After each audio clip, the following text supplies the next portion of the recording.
अगर आप लोग किसान भाई हैं और पीएम किसान सम्मान निधि का पैसा पाना चाहते हैं तो एक बात बताइए, क्या आपको पता है कि आपकी एक छोटी सी गलती की वजह से 6,000 की किस्त आपकी रुक सकती है। अगर आपने फर्जी तरीके से पैसा लिया तो सरकार आपसे पैसा वसूल भी कर सकती है।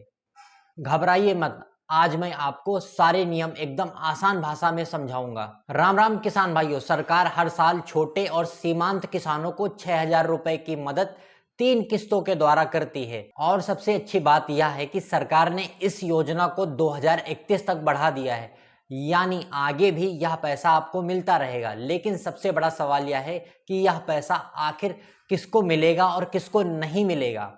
चलिए इसका पूरा सच जान लेते हैं। सबसे पहले बात करते हैं कि यह पैसा किन लोगों को मिलेगा। नंबर 1, जमीन आपके नाम पर होनी चाहिए। नंबर 2, जमीन का रिकॉर्ड 1 जनवरी 2019 से पहले आपके नाम दर्ज होना चाहिए। और एक परिवार में पति पत्नी और छोटे बच्चे में सिर्फ एक ही व्यक्ति को यह पैसा मिलेगा। अब जानते हैं यह पैसा किन लोगों को नहीं मिलेगा। अगर आपके पास जमीन है या फिर आप सरकारी नौकरी करते हैं, 10,000 से ज्यादा आपको पेंशन आती है, डॉक्टर हैं, वकील हैं या सीए हैं, या आप इनकम टैक्स भरते हैं, तो यह पैसा आपको नहीं मिलेगा। बहुत सारे लोगों का यह सवाल होता है कि इस योजना में कागज कौन कौन से लगेंगे।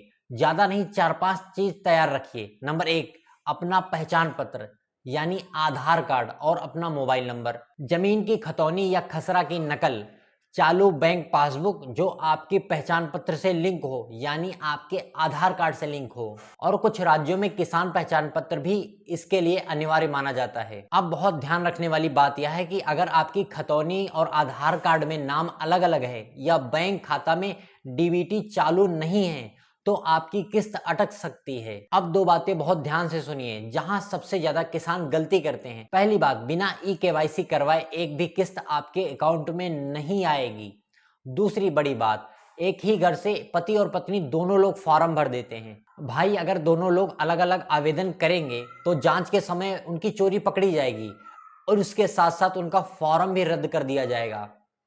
और जो उन्होंने पैसा पुराना लिया है ना, वह भी सरकार उनसे वापस वसूल सकती है। अब बात करते हैं कि यह फॉर्म कहां और कैसे भरना है आपको।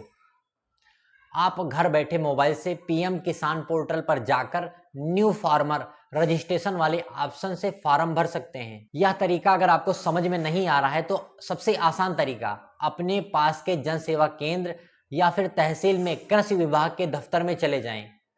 वहां वो आपका फॉर्म भर देंगे। और बहुत लोगों का यह सवाल होता है कि इसकी आखिरी डेट क्या है। इसकी कोई भी आखिरी तारीख नहीं होती है। यह पोर्टल पूरे साल खुला रहता है। जब आप फॉर्म भरेंगे और आपके कागज सही पाए जाएंगे तो अगली किस्त से आपका पैसा आना शुरू हो जाएगा। किसान भाइयों, किसी के बहकावे में मत आइए। अपने कागज को साफ सुथरा रखिए और सही तरीके से आवेदन कीजिए। क्या आपके खाते में पीएम किसान का पैसा बिना किसी रुकावट के आ रहा है या फिर आपकी किस्त अटकी हुई है? नीचे मुझे कमेंट करके जरूर बताइए ताकि मैं आपकी मदद कर सकूं। अगर आपको यह जानकारी अच्छी लगी हो तो वीडियो को लाइक एंड चैनल को सब्सक्राइब जरूर करें। मिलते हैं अगली वीडियो में, तब तक के लिए धन्यवाद।